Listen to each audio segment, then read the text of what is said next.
Now, time to welcome along Dr. Rakib Ehsan, a man who does an awful lot of good work out there at the Henry Jackson Society, pinpointing the things that this society is very good at, and occasionally pricking the conscience of those people who think that they know what they're talking about and who think that simply by saying the words diversity, that changes the whole game. And it doesn't always do that. Dr. Rakib, a very good morning to you. Welcome. Morning, Mike. How are you? Yeah, very well indeed. Good to see you. Tell us about this report that you've edited, because it looks very thorough. It looks like it's gained an awful lot of sort of information from all sorts of sources. So tell us first of all what made you come up with the idea for it. Well, Mike, as you know, since the police homicide of George Floyd in the US state of Minnesota, we've seen a wave of demonstrations, not just across America, but we've also witnessed that in the UK. So I think with the anthology, drawing on a number of voices across academia, in people who are considered to be political activists who are pushing back on the more socially divisive narratives which are coming out through the Black Lives Matter UK movement, the Henry Jackson Society has published an anthology which essentially looks at the divisive nature of those narratives, the ideological messaging, and also how do we push back against this? The reality of the matter is this hard left identitarian ideology, I feel, is quite disruptive for community relations. I think that it could have a potentially destabilizing effect on Britain's multiracial democracy. So it's a matter of where do we go from here? How do we push back on this?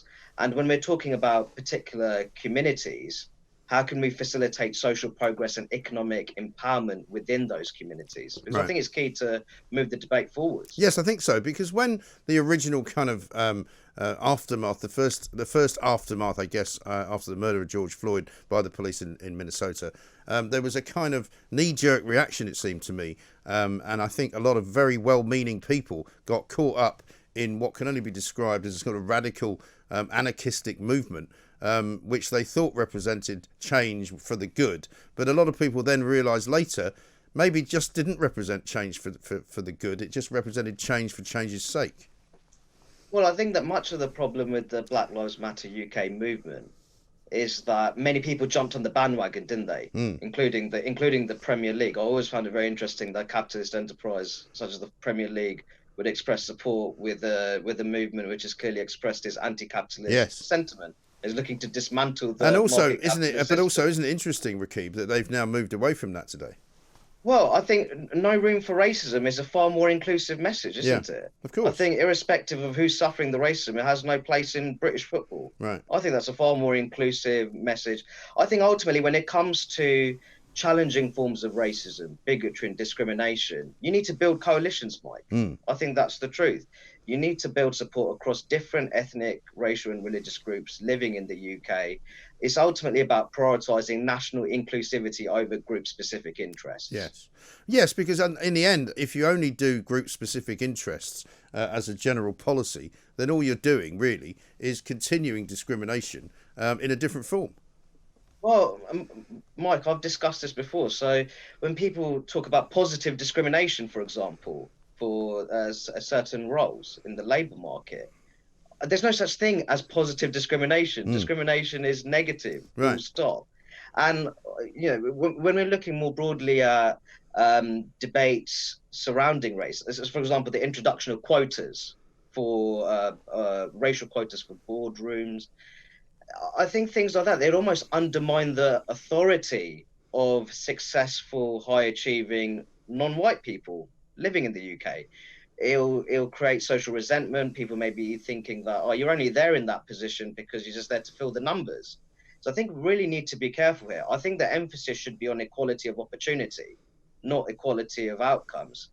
Yes. And I think when you're looking at the anthology, it's talking about how do we create a more meritocratic society, a merit-based allocation of rewards and opportunities. Because I think all too often when it comes to hard left identitarian ideology, I don't actually think the emphasis is on equality. I think the emphasis is on preferential treatment. And I think that in itself is unhelpful for modern day Britain. Yes. And what did you make of the media's kind of reaction to it all? Because it seemed to me that the media were a little bit too quick to kind of immediately rush to support Black Lives Matter without really checking out what they were on about. Well, I think not just the media. I think certain celebrities as well. Yeah. I think they're all too willing to jump on the bandwagon. They thought this was the new trendy, fashionable sort of movement to get on board, Hmm. to get on board with. And I feel that more generally, people ought to do their research, do a bit of digging in terms of what the core objectives of particular movements. It's very clear on the Black Lives Matter UK funding page that it's committed to defunding the police with a Hmm. view to abolishing the police. Now, for me, Mike, I think that would be destructive for a number of predominantly black inner city neighborhoods. Now, of course, we can talk about more resources into mental health intervention, youth services, groups which work and try to keep young people on the straight and narrow. But these are not direct substitutes for having a functioning local police force. No. And also, the police might not be doing the greatest job in the world, but they are still the line between life and death for an awful lot of people in certain situations. And the one thing I can say, having lived and worked in America for many years, is that the police in this country are very, very far from the way the police operate in the US. And also, this whole society of ours is very different. The police in America go out every day knowing that they could be shot dead by some perp, as they call them. You know, in this country, that's not really so much the case with the police.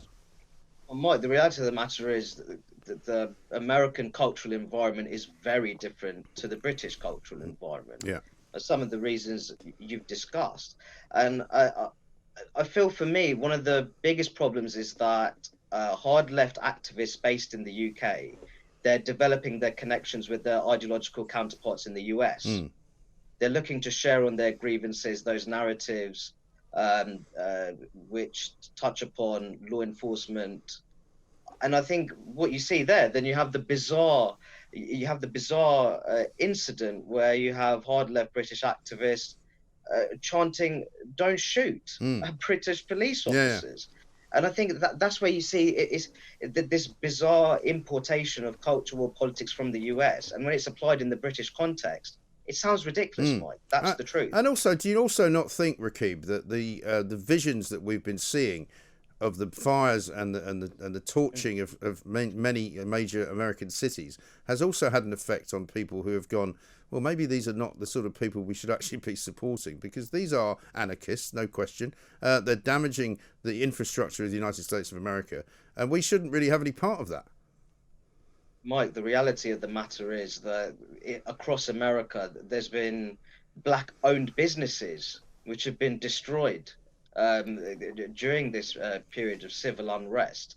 I think more broadly, people who were initially supportive of the movement have seen that how the destructive effects, the complete disrespect for the rule of law, private property. And the reality of the matter is, Mike, the support will very much dwindle in working class communities, whether that might be in Britain, whether that be in the United States.